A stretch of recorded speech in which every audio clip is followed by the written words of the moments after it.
ഈ ക്വസ്റ്റ്യൻ നോക്കാം. Determine the domain and range of the relation. ഈ റിലേഷൻ്റെ ഡൊമെയിനും റേഞ്ച് എഴുതണം. സെറ്റ് എ സെറ്റ് ബി എന്നൊന്നും പറയുന്നില്ല, പക്ഷേ ഇത് നോക്കിയാൽ റിലേഷൻ കറക്റ്റായിട്ട് നമുക്ക് എഴുതാൻ പറ്റും. ഇല്ലേ? നോക്ക്, ഞാൻ കാണിച്ചു തരാം. ഈ ഡെഫിനിഷൻ പ്രകാരം നമുക്ക് റിലേഷനിലെ എല്ലാ ഓർഡേഡ് പേരും കിട്ടും without knowing A and B. ഇവിടെ പറഞ്ഞിരിക്കുന്നത് ഞാൻ കാണിച്ചു തരാം. ആരെങ്ങനെ എഴുതണേന്ന് നോക്കാം. എക്സ് കോമ എക്സ് പ്ലസ് 5, എക്സിന് കൊടുക്കേണ്ട വാല്യൂസ് 0 1 2 3 4 5 ആണ്. അപ്പോൾ എക്സിന് 0 കൊടുക്കാം, 1 കൊടുക്കാം, അപ് ടു 5 വരെ കൊടുക്കാം എന്ന് ക്വസ്റ്റ്യനിൽ പറയുന്നുണ്ട്. എക്സിന് അപ്പോൾ 0 കൊടുത്താൽ എന്ത് വരും? ഓർഡേഡ് പെയറിൽ എക്സിന് ഞാൻ 0 കൊടുത്തു.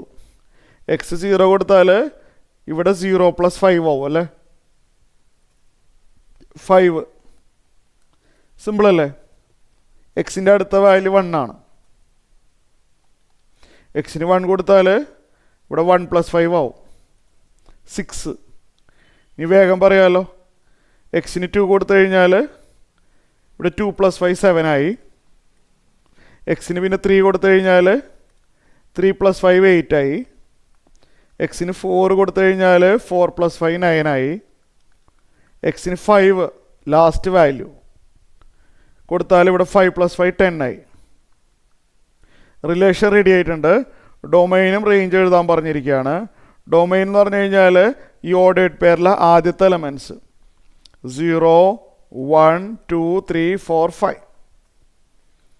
0 1 2 3 4 5 ആണ് ഡൊമൈൻ.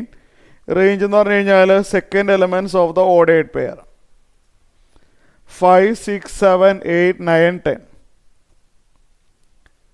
5 6 7 8 9 10. ക്ലിയർ ആയല്ലോ?